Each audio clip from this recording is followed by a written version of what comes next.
Nama saya Minto, umur 49 tahun. Saya ingin budidaya ikan ini diikuti masyarakat luas sehingga meningkatkan kesejahteraan ekonomi desa kami.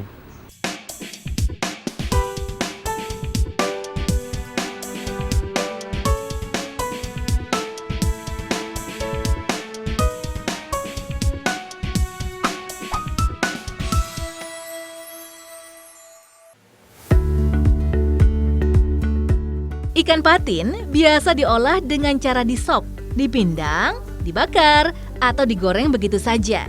Nah, kalau mau mencoba olahan patin yang agak beda, namun tetap mudah membuatnya, yuk ikuti Dikna masak. Siapkan bumbu, haluskan, lalu tumis sampai harum.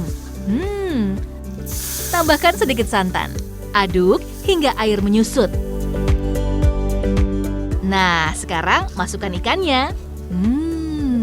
Aroma bumbu dan aroma ikannya menyatu sempurna.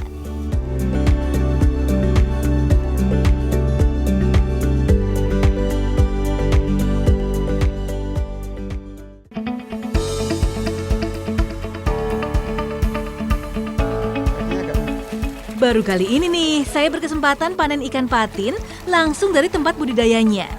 Bukan kolam, bukan juga tambak, tapi keramba apung. Judulnya juga sudah apung, jadi permukaannya tidak stabil, alias bergoyang-goyang. Ihi, seru.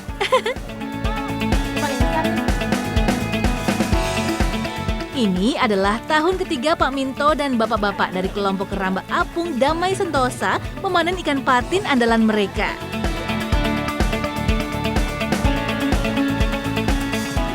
Pak Min, untuk ukuran berat ikan yang dipanen ini berapa, Pak? Ya kalau ini rata-rata sekitar bobot 2 on sampai 3 on karena ini kan ukuran segitu paling disukai pasar sama rumahan.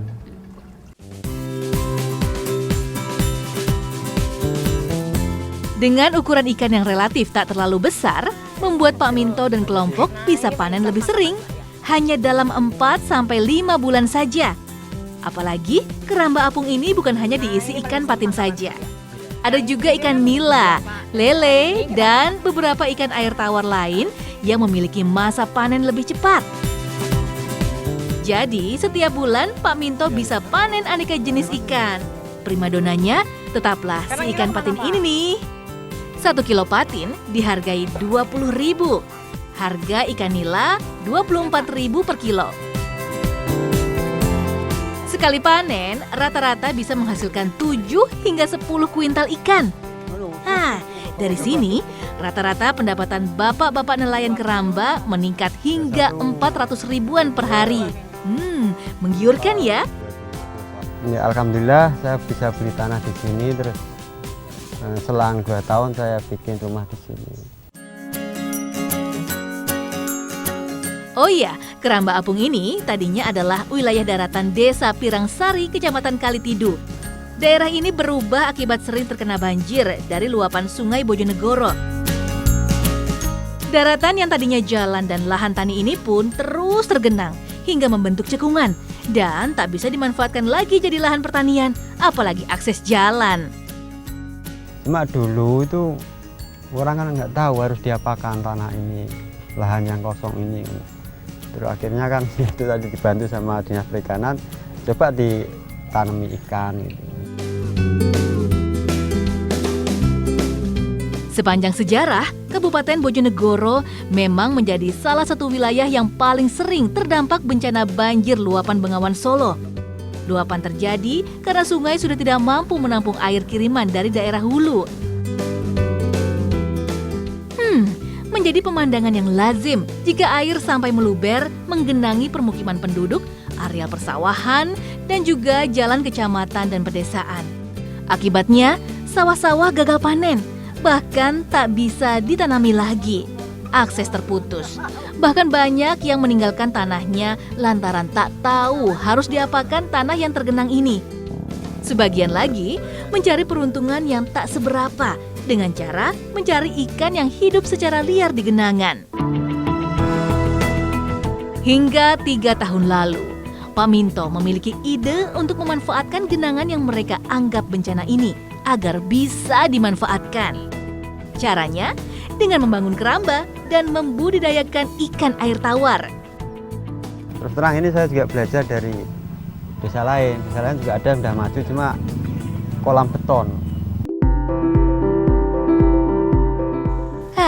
Sayangnya, dari percobaan pertama, Minto mengalami kegagalan.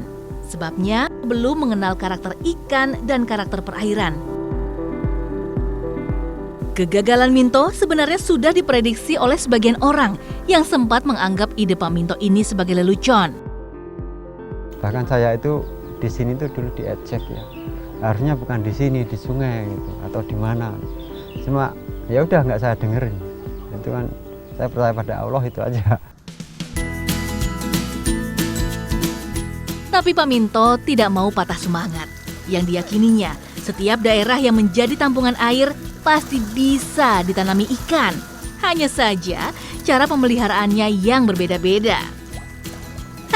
Benar saja, belakangan diketahui daerah perairan ini memiliki kandungan plankton yang tinggi.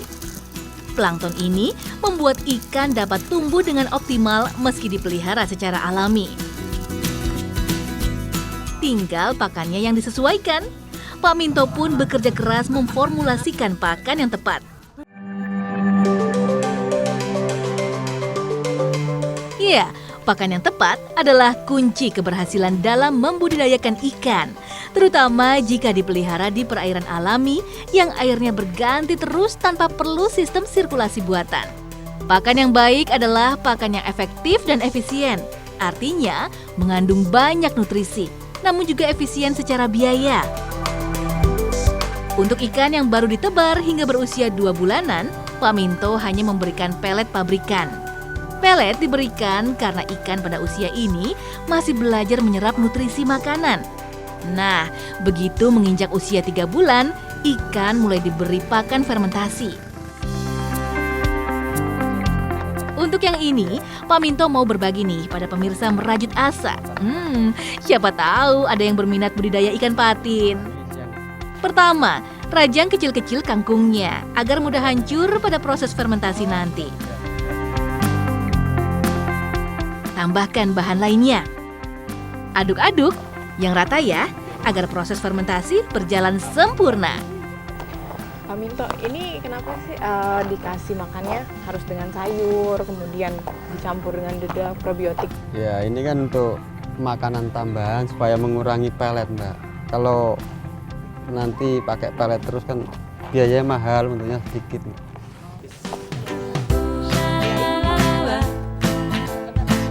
Nah, kalau sudah begini, tinggal didiamkan semalaman agar pakan terfermentasi.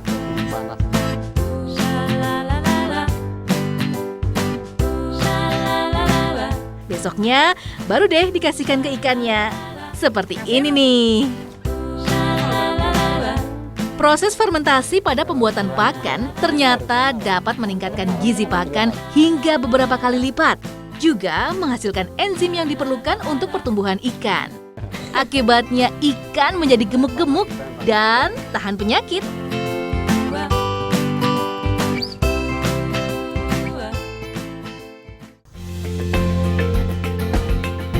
Keberadaan keramba apung memang baru berjalan 2 tahun, namun efeknya sungguh terasa pada warga desa. Pak Minto sendiri sampai bisa menyekolahkan anaknya hingga ke jenjang perguruan tinggi. Dampak lainnya adalah meningkatkan konsumsi ikan pada masyarakat desa.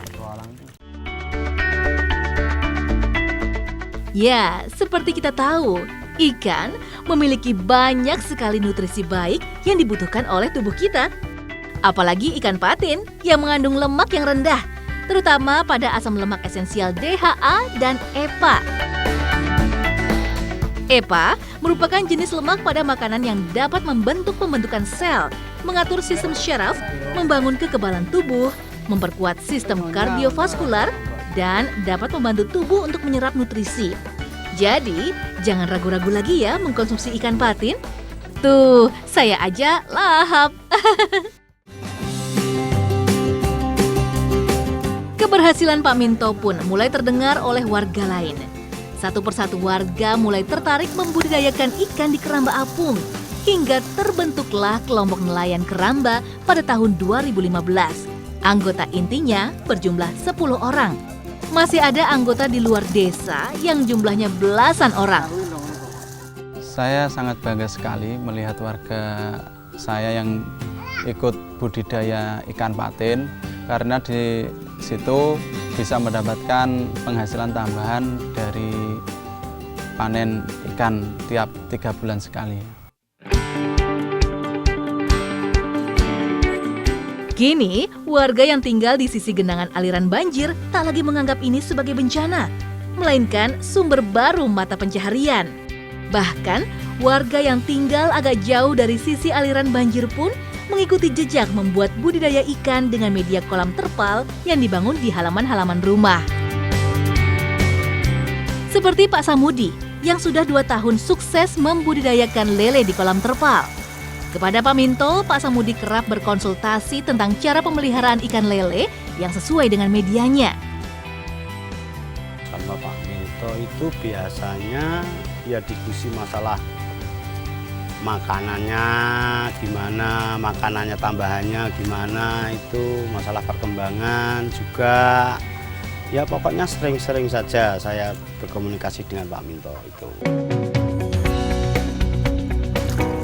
Seperti juga Pak Minto, tadinya Pak Samudi adalah juga buruh tani yang sangat menggantungkan penghasilannya dari musim tanam dan musim panen. Di antara musim itu, Samudi seringkali menganggur dan tidak produktif. Paling-paling hanya menunggu pekerjaan serabutan yang sekali 2 kali datang meminta jasanya.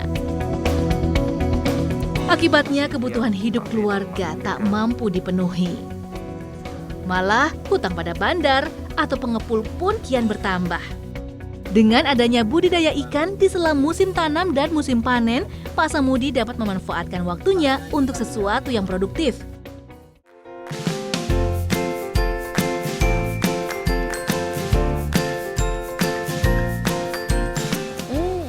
Enak banget loh. Siapa sangka ikan patin selezat ini berasal dari cerukan banjir yang dianggap bencana.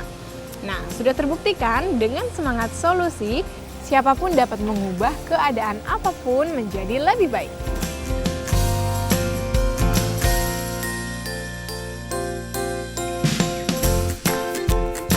Nah, kalau ikan patin kan sudah pada kenal.